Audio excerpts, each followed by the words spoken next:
วันนี้เรามาอยู่ที่สถานีบ้านช่องใต้นะครับ จะมานำเสนองานเรื่องประแจกลสายลวดพร้อมสัญญาณหาปลาครับเชิญรับชมได้เลยครับ และนี่คือเครื่องขอและให้ทางสะดวกใช้สำหรับสถานีแก่งคอยมาบ้านช่องใต้นะครับเมื่อสถานีแก่งคอยขอทางมาบ้านช่องใต้ จะส่งสัญญาณกัน3ทีนะครับแล้วก็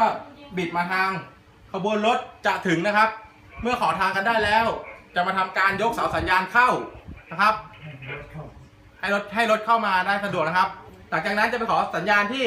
จากสถานีบ้านช่องใต้ไปสถานีหินซ้อนครับแล้ววิธีการใช้ก็คือกด3ครั้งแล้วก็บิดมาทางขบวนรถออกแล้วและสัญญาณถ้าให้อนุญาตจะขึ้นเป็นไฟสีเขียวตรงด้านนี้ครับและนี่นะครับคือประแจกลหมู่ชนิดสายลวดนะครับทำหน้าที่อนุญาตให้รถเข้าจากสถานีแก่งคอยมาสู่สถานีบ้านช่องใต้นะครับเมื่อเราได้รับสัญญาณให้ทางสะดวกจากแก่งคอยนะครับเราจึงมาหมุนคันกลับเตรียมทางนะครับซึ่งเข้าจากทางใต้นะครับคือเข้าจากแก่งคอยนะครับ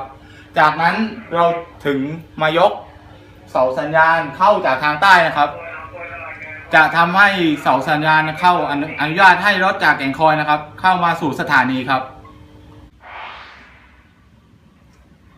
ครับและเมื่อรถรับส่งผู้โดยสารเสร็จเรียบร้อยแล้ว เราต้องมาหมุนคันเตรียมทาง และมายกเสาสัญญาณออกเพื่อให้รถออกจากสถานีไปสู่อีกสถานีหนึ่งครับตอนนี้นะครับเราอยู่ที่เสาสัญญาณชนิดหางปลาอยู่ในท่าอนุญาตครับและตอนนี้เราอยู่ที่เสาสัญญาณชนิดหางปลาในแบบท่าห้ามนะครับครับนี่คือเสาเตือนชนิดหางปลานะครับจะมีท่าระวังกับท่าอนุญาตแต่ตอนนี้แสดงอยู่ในท่าระวังครับเวลาท่าอนุญาตไม่ปลายธงจะยกขึ้น45 องศาอันนี้นะครับคือเสาสัญญาณเข้านะครับชนิดหางปลานะครับซึ่งตอนนี้อยู่ในท่าห้ามนะครับจะอยู่ในท่าอนุญาตได้ก็ต่อเมื่อใบธง1นะครับยก45 องศานะครับรถจะเข้าในทางประธานนะครับแต่ถ้ารถจะเข้าในทางหลีกปลายธงทั้ง2นะครับจะยก45 องศาครับและด้านหลังผมเนี่ยนะครับเป็นเสาสัญญาณออกอันนอกครับชนิดหางปลานะครับจะสามารถแสดงท่าอนุญาตได้ก็ต่อเมื่อได้รับทางสะดวกจึงจะสามารถยกเสาขึ้นได้ครับครับนี่คือทุ่นรีเวอร์เซอร์นะครับในกรณีที่ไม่ได้รับทางสะดวกนะครับไฟจะไม่มาเลี้ยงที่ทุ่นนี้นะครับเลยทำให้กลไกทำงานกับด้านล่างไม่ไปเลี้ยงด้านบนนะครับไม่ไปทำงานด้านบนครับ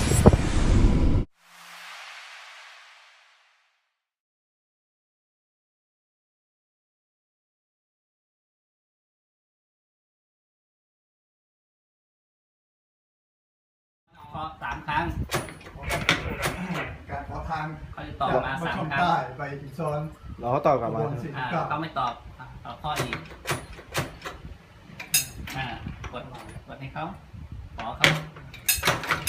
กดให้เราเลยแต่ว่าปิดคันนึงก่อนก็ไม่คันกลับก่อนแต่นี้เข้าลัง1เข้าลัง2ต้องให้รอจนเข้าล็อกนะบักปล่อยดันโยกให้มันเหมือนให้มันฟรีก่อนว่าไม่มีหินขัดมันไม่ตึงมากครับไม่ให้มันสู้มือเราแสดงว่ามันเริ่มอยู่ที่ของเขาละมันจะติดล็อกได้จังหวะและเสาก็เสาเข้าปากขึ้นแล้วตอนนี้ปากเข่าขึ้นแล้วอันนี้เราผ่านเลยครับที่สุดอันนี้คือให้เข้า